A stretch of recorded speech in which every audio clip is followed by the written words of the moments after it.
Hey guys, Brad Gilmore here. Want to give a big shout out to our title sponsor, Walker Texas Lawyer. If you or a loved one have been injured in an accident, whether that be a car, truck, motorcycle accident, or some kind of other issue, hit up Walker Texas Lawyer at 713-552-1117 or walkertexaslawyer.com. Oh, Brad, what have you done now? Broadcasting live from Houston, Texas, and around the world. TV host, best-selling author, and radio personality Brad Gilmore brings you a collection of conversations with stars from movies. Matthew McConaughey. Brad Gilmore. Mark Wahlberg. Hey, how are you? The legendary Mr. Christopher Lloyd. Christopher, how are we doing? I'm doing good. Great introduction. Television. Jimmy Fallon joins us this morning. Jimmy, how you doing, my friend? Good morning. Thank you so much, Brad, for having me. I appreciate this, bud. Kelly Ripa. Brad, thank you for having me. Comedy. Jay Leno joins us. Jay, how you doing? Hey, Brad, what's going on? Chris Tucker is in the building. Chris Tucker, good morning to you. Hey, Brad. Good morning to you. How are you? Gabriel Fluffy Iglesias. Good morning.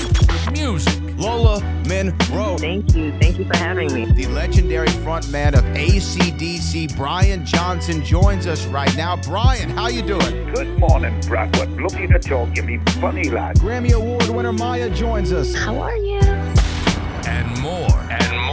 This is The Collection. Now your host, The Boat.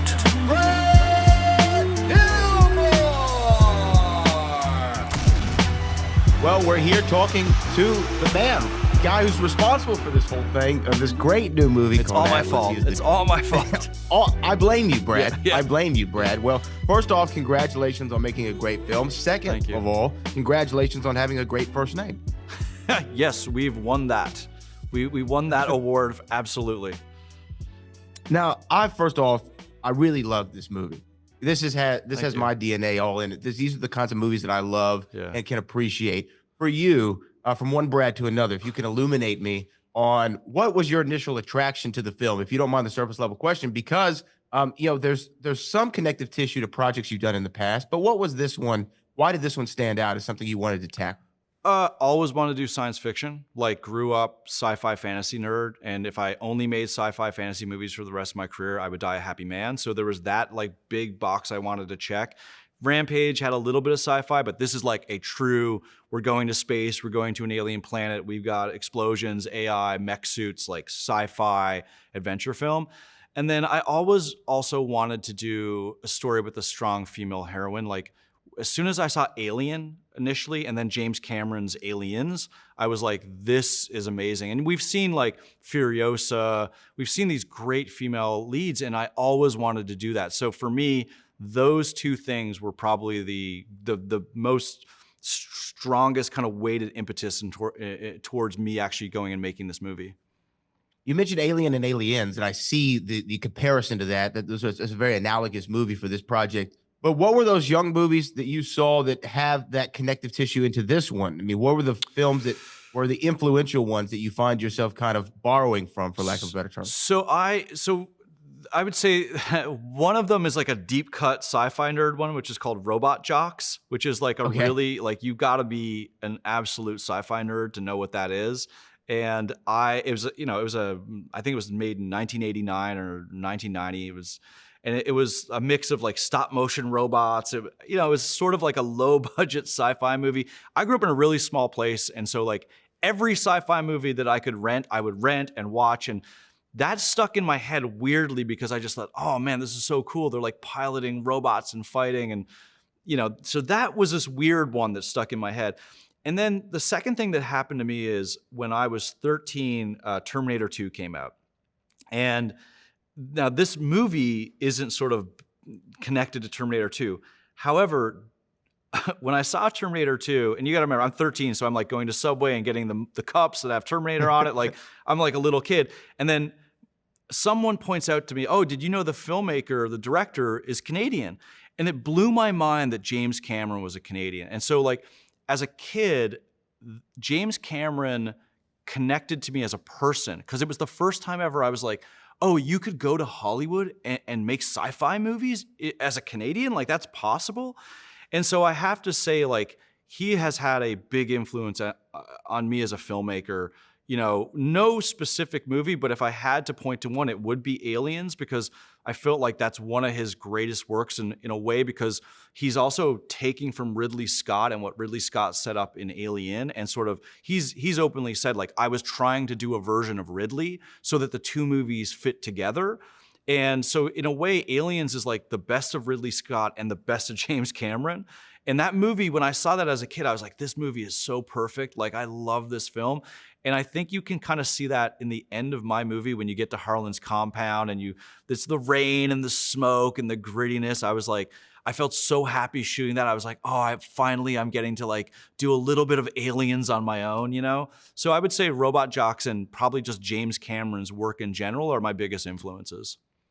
So, okay, I'm glad that you said that, because you've worked on a few, big not sci-fi, special effects type films, right? Where there's a lot of reliance on the vision coming from your head. I heard Jerry Seinfeld, who just made his directorial debut. Yeah. Speaking of directors, for Unfrosted on Netflix, he was asked, "Do you see the movie in your head?" He said, "Yes." And then the person he was talking to said, "Then you're going to be fine." When you go through a script like this, are you already seeing all these things in your mind as they're coming up, and you can see the vision? Yeah, it's funny you bring up Seinfeld. I just saw him live like 2 nights ago in Los Angeles. Hollywood Bowl? Yeah, it was amazing. He's a legend.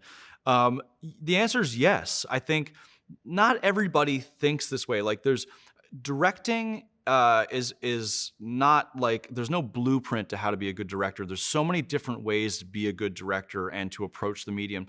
I take it from a very audio-visual place. It's about, for me, it's like about seeing and hearing the movie in my head. And I include hearing it because I've also had a lot of experiences where I'm like, okay, well, I want this to feel different. And rather than playing the big explosion, I'm not going to have any sound effects. I'm just going to play the score. And there's moments like that. And everything that you're picturing, whether it's seeing it or hearing it, it's all about tapping into, how am I going to emotionally engage the audience? How am I going to really put them in the same place the characters are, that I want to be? How do I get them to feel, And so I think the danger with a lot of science fiction is it can get heady, it can get like cold.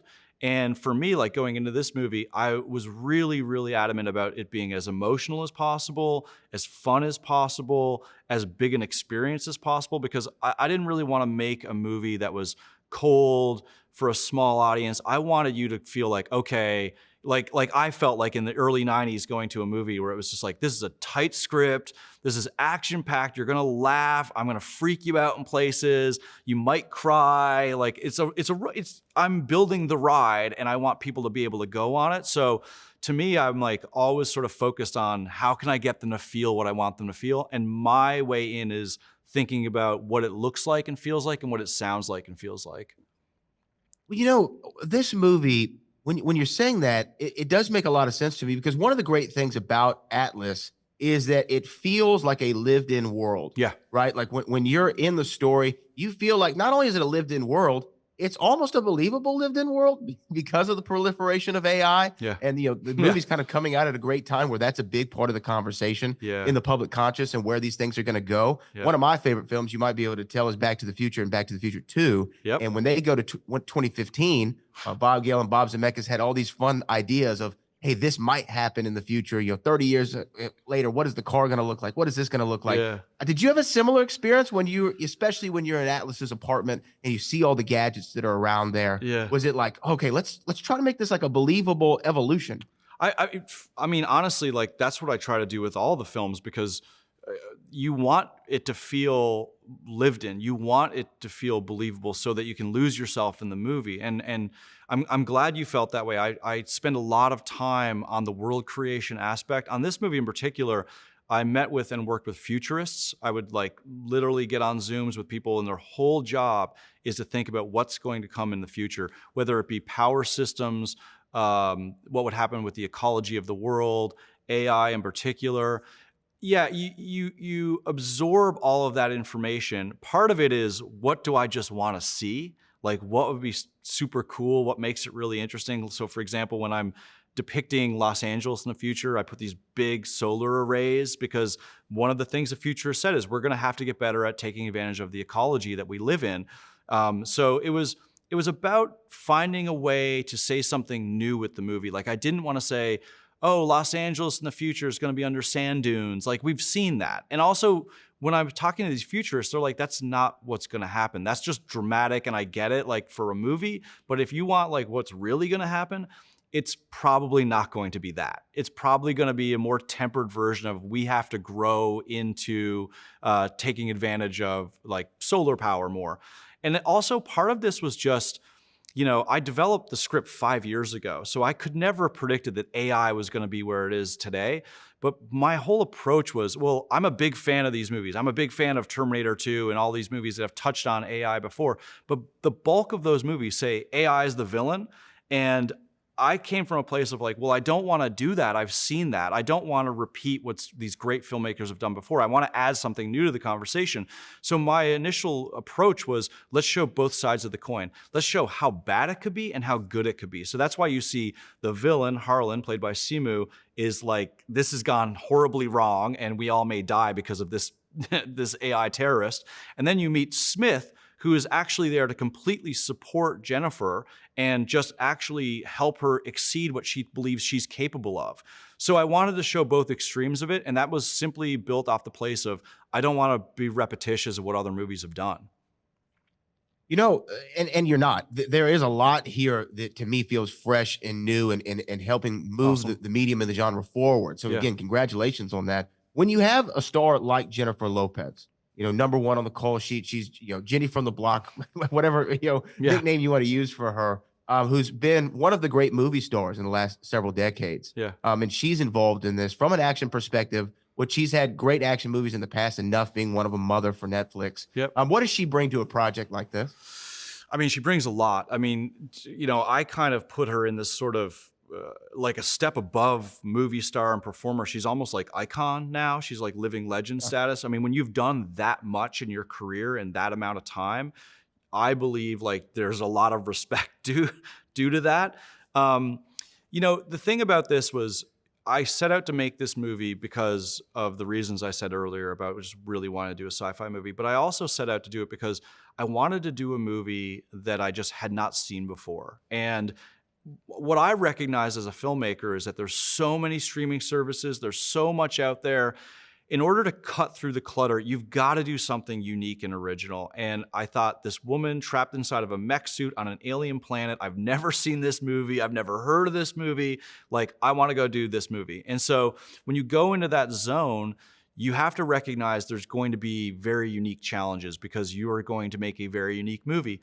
One of the challenges on this movie, and there were a lot, is how do you make it really interesting and how do you cast the right person who can sit inside of a mech suit, which I think she was on set in just the mech suit for like, I want to say 6 or 7 weeks. So it's just her in a mech suit acting opposite a disembodied voice that's coming through speakers and all these cameras, and she's by herself. And so part of the reason that I thought Jen was so amazing is because she is this global superstar, because she's used to going on stage by herself and driving a show to an entire stadium, that might suit going inside of this mech suit and performing to nobody in a way that a lot of actors wouldn't be able to wrap their arms around or embrace it. She's done this for a long time. It was still challenging, and I had to adapt in how I was a filmmaker in order to give her the freedom to be as intuitive as she needed to be. But part of the reason that I cast her was because of that background. And also, you know, look, she's obviously very, very talented, but I think the virtue that stands out the most to me about her is her courage. To be able to come from where she's come from, to get to where she's gone, and to do all the things she's done. You know, I think it was like Aristotle said, like the strongest virtue is courage, because without courage, the rest of the virtues don't exist. And it was like, I saw in her that virtue of being able to face any challenge. And I knew this movie was going to have a ton of them. And as soon as I realized that she had that in her as a person, I was like, okay, this is the right woman for the job. She's going to nail it. And I'm very, very proud of the performance she gave, because I think it's a very, very strong performance and one that few people could pull off. Well, she absolutely pulls it off. Everything about this movie to me works. My final question, because I only have a couple minutes with you left, is was there a particular direction that you found yourself giving to help people see a world that they can't see yet if you understand what I'm saying, seeing something on the set where they can't see it yet visually. This will amuse you more than anything. I would just say no Hollywood bullshit, please. Because like you know, like you're talking to your DP and they'll be like, light it in a certain way, and you're like, well, that's some Hollywood bullshit. Like that doesn't feel real at all, you know? Like, and he'd be like, what do you mean? And I'm like, there's no source light for that, or you know, whatever, like a design. I'd be like, oh, that's some Hollywood bullshit. And because the thing is like you said, it's like there's going to be enough Hollywood in this movie. It's a VFX driven extravaganza, like it's a ride movie. So what I'm trying to do is ground it, and so I have to tell the technicians, please ground this as much as humanly possible. Please make the camera handheld in this moment, because we're falling, you know, to a planet. Like it can't be clean and polished. So no Hollywood bullshit, please. That was that was my shorthand to get them to be like, oh, he means grounded, real. You know, because again, like I said, it's robots and an alien planet. Is like, it is a movie star movie, but I want it to feel real. I want it to feel lived in. So that was my quickest way to the answer. Well, you know what? I love the direction and I love the movie. And thank you so much for spending some time with me. Great conversation with you, Brad. And congrats again on the movie. Awesome, man. Thank you for having me.